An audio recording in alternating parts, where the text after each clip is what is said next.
নমস্কাৰ জেআৰজি ব্লগলৈ পুনৰবাৰ সকলোকে স্বাগতম জনাইছোঁ। আজি আমি আলোচনা কৰিবলৈ লৈছোঁ নেশ্যনেল হেল্থ মিছন অৰ্থাৎ ৰাষ্ট্ৰীয় স্বাস্থ্য অভিযানত খালী হোৱা 15টা পদৰ সম্পৰ্কত।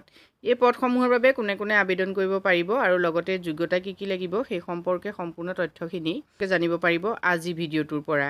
নেশ্যনেল হেল্থ মিছনত খালী হোৱা এই পদসমূহ হ'ল এনালিষ্টৰ পদ আছে ইয়াত 10টা আৰু লেবৰেটৰী এটেণ্ডেণ্টৰ পদ আছে 5টা।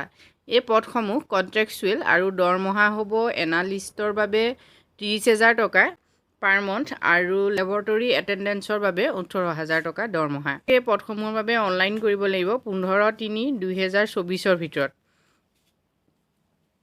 কোৱালিফিকেশ্যনখিনি কি লাগিব আপোনালোকে চাই লওক।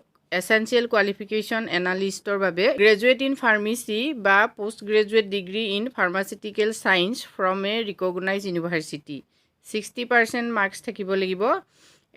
At least 5 years experience in testing of drugs 21 পৰা 38 yearsৰ ভিতৰত হ'লে আপোনালোকে অনলাইন কৰিব পাৰিব। আৰু যদি লেবৰেটৰী এটেণ্ডেণ্ট পদৰ বাবে আবেদন কৰিব বিচাৰে তেতিয়াহ'লে 12 পাছ হ'লে আবেদন কৰিব পাৰিব। ছায়েন্সৰ হ'ব লাগিব আৰু লেবৰেটৰীৰ এক্সপিৰিয়েঞ্চ থকা কেণ্ডিডেটক ইয়াত প্ৰিফাৰ কৰা হ'ব। 21 পৰা 38 yearsৰ ভিতৰত হ'লে অনলাইন কৰিব পাৰিব। এতিয়া এই পদসমূহৰ বাবে আপোনালোকে অনলাইন কেনেকৈ কৰিব চাই লওক। https://nhm.assam.gov.in গৈ আপোনালোকে অনলাইন কৰিব পাৰিব। অনলাইনৰ লাষ্ট ডেট ইতিমধ্যে মই কৈছোঁৱে 15/3/2024।